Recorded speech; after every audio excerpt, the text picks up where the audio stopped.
Good evening.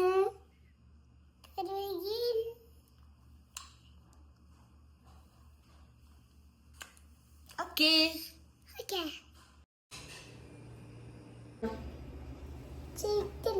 Chicken വേണോ? നമുക്കൊരു chicken ഉണ്ടാക്കാം. റെഡിയാണോ? ഓക്കേ. അപ്പം നമുക്ക് അഭിമാൻ പറഞ്ഞ പോലെ ഒരു ചിക്കൻ ഉണ്ടാക്കാം. ചിക്കൻ ഞാനിങ്ങനെ ഫ്രീസറിൽ എപ്പോഴും സൂക്ഷിക്കുന്നുണ്ട് കേട്ടോ. അപ്പോൾ അതിൻ്റെ തൊലിയൊക്കെ ഒന്ന് ഇളകിയിട്ട് ഞാൻ അതിനകത്ത് ചെറിയ മസാലയൊക്കെ ചേർക്കുകയാണ്. ആദ്യം ഇച്ചിരി മുളക് പൊടി ഇട്ടു, പിന്നെ മഞ്ഞൾപ്പൊടി, ഇച്ചിരി കുരുമുളകും ഉപ്പും പിന്നെ തൈരും കൂടി ഒഴിച്ച് നല്ല പോലെ മിക്സ് ചെയ്തിട്ട് ചിക്കൻ്റെ കാലാണ്, ലെഗ് പീസുകളാണ് അവന് കൂടുതൽ ഇഷ്ടം. അപ്പോൾ അതാണ് ഞാൻ വാങ്ങി സൂക്ഷിക്കുന്നത്.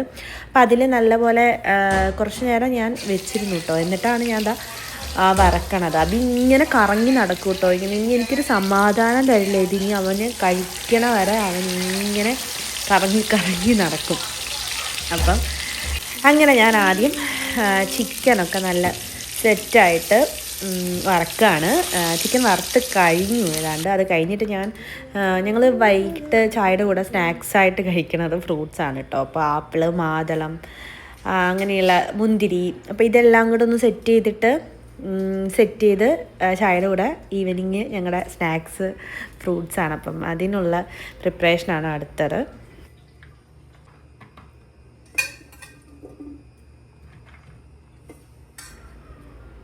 അത് കഴിഞ്ഞപ്പോഴാണ് ഞാൻ ഓർത്തത് നമ്മൾ മാവ് അരച്ച് വെച്ചിട്ടുണ്ടായിരുന്നു. അത് ഇതുവരെ പൊങ്ങിയിട്ടില്ല. ഇനിയിപ്പോൾ രാവിലത്തേക്ക് പൊങ്ങിയില്ലെങ്കിൽ പണി പാളുമല്ലോ. എന്നാൽ പിന്നെ കുറച്ച് സോഡാപ്പൊടി വാങ്ങിക്കാമെന്ന് വിചാരിച്ചു. അങ്ങനെ ഫ്രൂട്ട്സ് എല്ലാം സെറ്റ് ചെയ്തിട്ട് കുറച്ച് ഞങ്ങളിരുന്ന് കഴിച്ചു. എന്നിട്ട് ഞങ്ങൾ നേരെ സോഡാപ്പൊടി വാങ്ങിക്കാൻ വേണ്ടിയിട്ട് പോകാനുള്ള തയ്യാറെടുപ്പായിരുന്നു കേട്ടോ. അപ്പോഴാണ് ഓർത്തത് വൈകിട്ട് കഞ്ഞിയും പയറും അല്ലേ. അപ്പം കഞ്ഞിക്ക് പയർ സെറ്റ് ചെയ്തില്ല.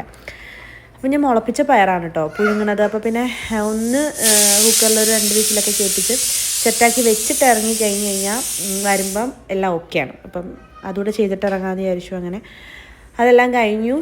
അപ്പോൾ പോകുന്ന വഴി വേസ്റ്റ് കൂടെ കളയാം എന്ന് വിചാരിച്ച് വേസ്റ്റും എടുത്തിട്ടാണ് പുറത്തേക്ക് ഇറങ്ങണത്. എനിക്ക് ശരിക്കും പറഞ്ഞാൽ ഇങ്ങനെ ഇറങ്ങണം ഭയങ്കര ഇഷ്ടമാണ്. എനിക്കൊരിഷ്ടമാണ്.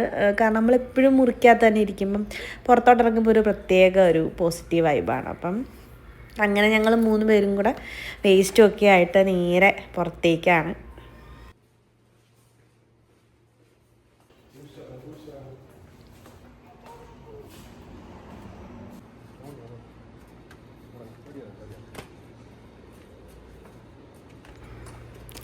ഇങ്ങനെ എല്ലാ സ്ഥലങ്ങളിലും ഉണ്ടാവും കേട്ടോ വേസ്റ്റ്. ഇങ്ങനെ കളയാൻ വേണ്ടിയിട്ട് സ്പേസ് ഉള്ളത് കൊണ്ട് തന്നെ വഴിയിലെങ്ങും അങ്ങനെ വേസ്റ്റൊന്നും കാണില്ല. നല്ല ക്ലീൻ ആയിരിക്കും. അങ്ങനെ അത് കഴിഞ്ഞിട്ട് ഞങ്ങൾ നേരെ സൂപ്പർ മാർക്കറ്റിൽ പോയി ബേക്കിംഗ് സോഡയൊക്കെ വാങ്ങിയിട്ടാ. വേണ്ട, അപ്പി അവിടെ ചെന്നപ്പോഴത്തേക്ക് എന്ത് വാങ്ങിക്കണമെന്ന കൺഫ്യൂഷനിലായിരുന്നു. കുറേ നേരമൊക്കെ നോക്കിയിരുന്നു. എന്നിട്ട് ഒന്നും വാങ്ങിക്കാതെ ഇറങ്ങി. അതാണ് ഏറ്റവും വലിയ വിറ്റാമിൻ. അച്ഛനും മോനും കൂടെ അതാ നടന്നു വരികയാണ്. ഇപ്പോഴാണ് ഞാൻ ശ്രദ്ധിക്കുന്നത് അവർ രണ്ടുപേരും യെല്ലോ ആണെന്ന് കേട്ടോ. രണ്ടുപേരും യെല്ലോ ഷർട്ടൊക്കെ ടീഷർട്ടൊക്കെ ഇട്ട് മാച്ചിങ് ആയിട്ടായിരുന്നു ഇന്ന്. ഞാനത് ഇപ്പോഴാണ് നോട്ട് ചെയ്യുന്നത്. അങ്ങനെ ഞങ്ങൾ തിരിച്ച് വീട്ടിൽ വന്നു. ചപ്പാത്തി ഉണ്ടാക്കി കേട്ടോ. ചപ്പാത്തി ഉണ്ടാക്കി. ഞാൻ ഈവനിങ് ചപ്പാത്തിയാണ് കഴിക്കാറ്. അത് കഴിഞ്ഞിട്ട് അബിക്ക് കഞ്ഞി കോരിക്കൊടുത്തു. അതാണ് ഏറ്റവും വലിയ ടാസ്ക്.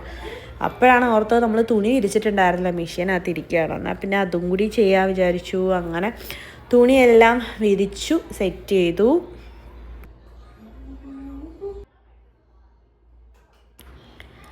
അങ്ങനെ ആ മുറിയിലെ പരിപാടികളെല്ലാം കഴിഞ്ഞു. ലൈറ്റെല്ലാം ഓഫ് ചെയ്തു. ദെൻ ഇനി അടുത്തത് കിച്ചണിലേക്കാണ്. കിച്ചണിൽ കുറച്ച് ക്ലീനിങ് കൂടെ ബാക്കിയുണ്ടായിരുന്നു. അങ്ങനെ എല്ലാം സ്റ്റൗവൊക്കെ ക്ലീൻ ചെയ്തു. നിലമെല്ലാം തുടച്ചു നീറ്റാക്കി. ഇവിടുത്തെ എല്ലാം കഴിഞ്ഞ് പിന്നെ ബെഡ്റൂമെല്ലാം സെറ്റ് ചെയ്ത് ഉറങ്ങാൻ. അങ്ങനെ ഇനി ഉറങ്ങാൻ പോവുകയാണ്. അപ്പോൾ എല്ലാവർക്കും ഗുഡ് നൈറ്റ്. ടാറ്റ ബൈ. അടുത്ത വീഡിയോയിൽ കാണാം.